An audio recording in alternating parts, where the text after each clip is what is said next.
Russia has its iconic symbols. Vodka and a nest of dolls come immediately to mind. But so do Russian Orthodox churches and their ubiquitous bells.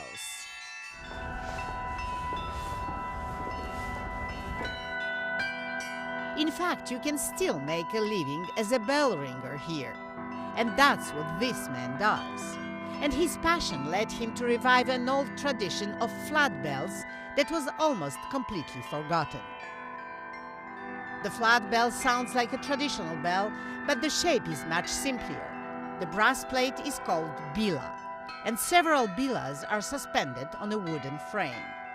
The harmonic sound and complexity depend on how many bilas you have. I found the simplest form, which gives the most beautiful and the longest sound. Sometimes it can last for 15 minutes, says inventor Alexander Zhikharev. In his workshop, Zhikharev makes the bilas from specially made brass plates, and the measurements have to be exact. If they aren't, he has to make the necessary holes to get the tone he desires. Every bila generates 4 to 5 different sounds, like normal bells. But multiply that by the number of bilas and you can get dozens of different sounds.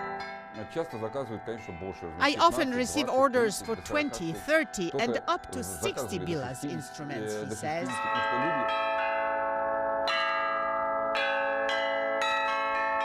And that desire to revive an old tradition is paying off.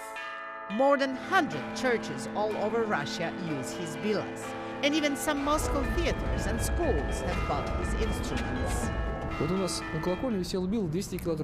Our bell tower has a bila of 200 kilograms, says this bell ringer from one of Moscow monasteries. It sounds like a bell which weighs several tons.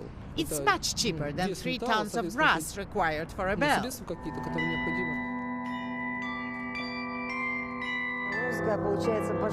Classical music as well as improvisation on this instrument sounds like a music from heaven, God's music, says this musician and a long-time collaborator.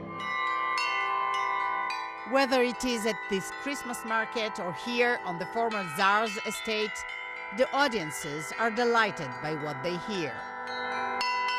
Sweet music straight from heaven. ALEXANDER ZHIKHAREV, CBC News, Moscow.